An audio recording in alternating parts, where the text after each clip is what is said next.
안녕하세요. 오늘 여러분과 함께 깊이 파고들 자료는 송경창 원장의 AI 고속도로, 그 중에서도 파트 1, AI 패권 전쟁 부분입니다.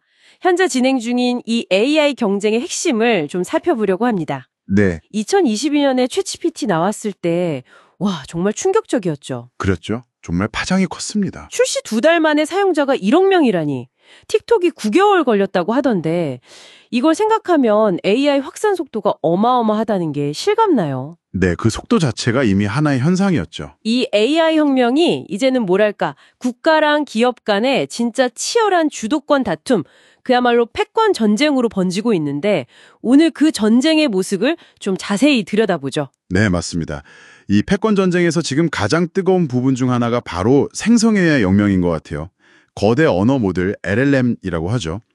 이걸 기반으로 한 서비스들이 막 쏟아져 나오면서 엄청난 양의 데이터를 처리하는 능력이 정말 중요해졌거든요. 아, 데이터 처리 능력. 네, 그러다 보니까 자연스럽게 고성능 반도체, 특히 GPU나 아니면 AI 전용 반도체 수요가 폭발적으로 늘고 있죠.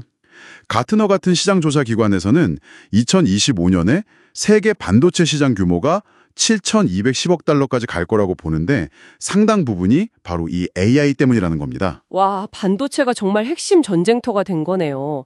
근데 이 AI가 정보 검색하는 방식 자체도 완전히 바꾸고 있다면서요. 퍼플렉시티 AI 같은 그런 생성 AI 검색 엔진 이야기도 나오던데요. 아, 네, 맞아요. 퍼플렉시티 같은 경우가 대표적인데 기존 검색은 그냥 관련 웹사이트 링크를 쭉 보여줬잖아요. 네, 그렇죠. 링크 목록만 잔뜩. 근데 이런 생성 AI 검색은 여러 정보를 자기가 알아서 종합하고 딱 요약해서 직접 답을 주죠.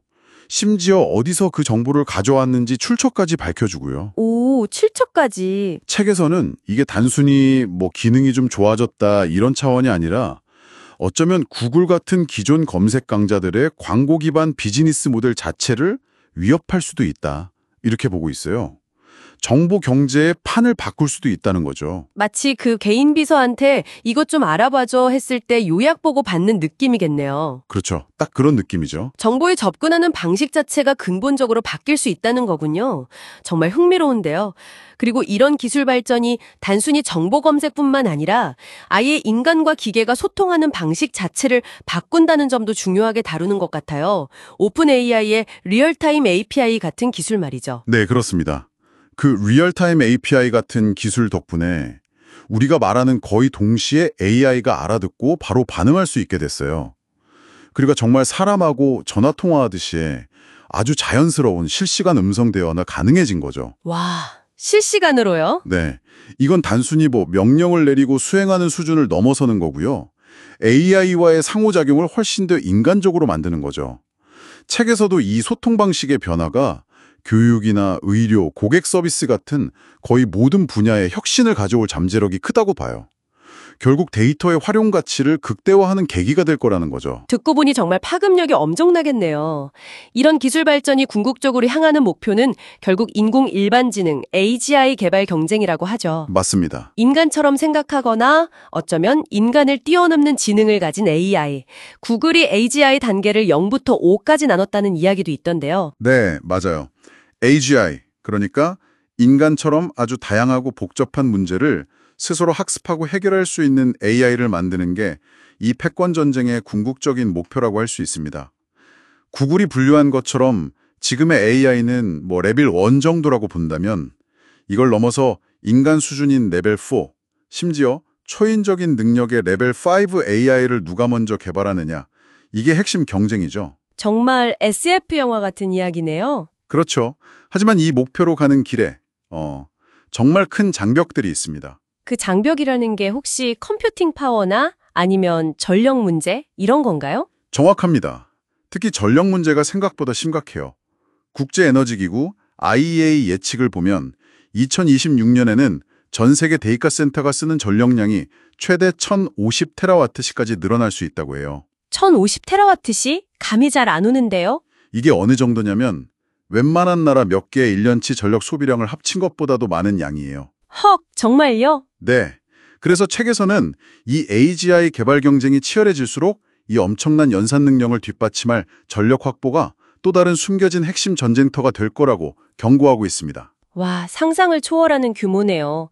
전력 문제가 AI 패권의 발목을 잡을 수도 있겠다는 생각도 드는데요. 충분히 그럴 수 있죠. 이런 거대한 변화와 도전을 이끄는 핵심 인물들도 있잖아요.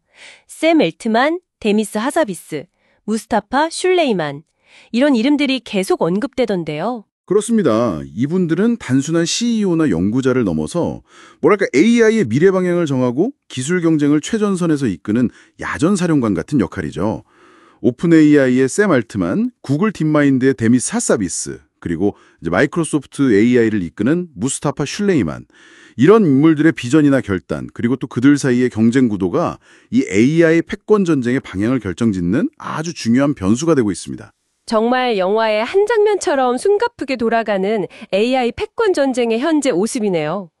오늘 AI 고속도로의 AI 패권 전쟁 편을 통해 본 것처럼 기술 발전 속도는 정말 우리의 상상을 뛰어넘고 이 경쟁은 단순히 기술을 넘어서 경제, 안보, 사회 구조까지 바꾸는 거대한 흐름인 것 같습니다. 맞아요. 특히 반도체, 데이터, 그리고 이 분야의 핵심 인재를 확보하려는 경쟁은 이제 국가 차원에서 거의 사활건 싸움이 되고 있죠. 그리고 이 책은 단순히 이런 상황 분석에서 그치는 게 아니라 한국이 앞으로 나아가야 할 길로 AI 고속도로를 만들어야 한다고 제시하고 있어요. 아, AI 고속도로. 네. 예전에 산업화 시대 때 경부고속도로가 중요했던 것처럼 AI 시대에는 데이터와 기술이 아주 원활하게 흐를 수 있는 새로운 인프라가 반드시 필요하다는 통찰인 거죠. 네, 단순한 기술 경쟁을 넘어 국가적인 인프라 구축의 중요성까지 강조하는 거군요. 의미심장한 지적인 것 같습니다. 여기서 이 책은 그리고 이걸 듣고 계신 여러분께 질문을 던지고 있습니다.